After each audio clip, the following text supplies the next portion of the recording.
Brother, today we're stepping into a space that is far from light, far from casual, and definitely not meant for the faint-hearted. What I'm about to share carries real weight. And before we go any further, I need to recognize the courage that brought you here. You saw the warning at the start, yet you still chose to stay, to listen, and to face the raw truths most men spend their entire lives avoiding. This kind of courage makes no noise. It's quiet, steady, and deeply powerful. This isn't entertainment. We're not discussing tricks, charisma, seduction tactics, or rehearsed advice. We're talking about truth, a difficult truth, unfiltered, the kind that can shake everything you once believed about love, loyalty, and trust. A truth that can reopen old wounds, scars you thought had already healed. But sometimes, brother, growth requires this. It asks you to revisit those marks and finally see them for what they really are. What I'm about to share isn't some exaggerated story designed to get views. It isn't fiction. It comes from research, from real pain, from the silent voices of men who have carried their suffering alone. For days, my team and I have gathered these realities, not for fame or numbers, but for men like you. Men who fight their battles quietly because no one ever told them the truth. Society expects you to stay strong, to smile, and keep moving forward, even when your heart is breaking in ways no one can see. Let this moment be your awakening. If you're here, say it to yourself silently, I see the truth. Because whether you're married or planning to be one day, the core of your identity as a man rests on a sacred principle: loyalty. Your loyalty is your crown, your honor, the solid foundation of who you are. But here comes the hard question. What if the person you gave that loyalty to was never truly worthy of it?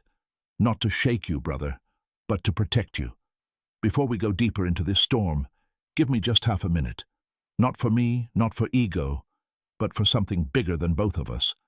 Out there, beyond the streets we walk every day, there are lives suffering in silence, creatures that cry out at night, not from illness but from hunger, cats wandering the streets, abandoned dogs, forgotten animals with no voice, yet still God's creations deserving of compassion.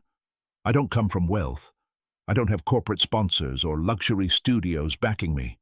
What I truly have is you, your presence, your support, your strength. You've carried this mission further than even my own family could. Together we started something, not for applause or recognition, but to feed these silent, defenseless lives. Even a small contribution, the cost of a simple cup of coffee, can keep one of these creatures alive tonight. If your heart feels that pull, then act on it, not out of pressure but out of compassion. That alone is enough. Now take a breath, because from this moment forward, brother, we step into the fire. November 6th, 1948. Chicago, M25. A 34-year-old man named David Miller was just beginning a story that would leave a permanent mark on his soul. He wasn't famous or wealthy, just an ordinary man with a heart full of loyalty. That same year, he married Claire Evans, the woman he believed would stand by his side for life. It wasn't an arranged marriage, and it wasn't superficial. It was real, deep, and pure, the kind of love poets try to turn into words. Claire used to whisper to him, "David, you are everything I want for the rest of my life." Those words became the foundation of his hope, his faith, and the future he dreamed of building. But words, my friend, can fade. Promises can lose their weight, and what appears strong and unshakable on the surface can fall apart under hidden truths. Months went by, and small arguments started to appear, not because of betrayal or bad intentions, but because of everyday life.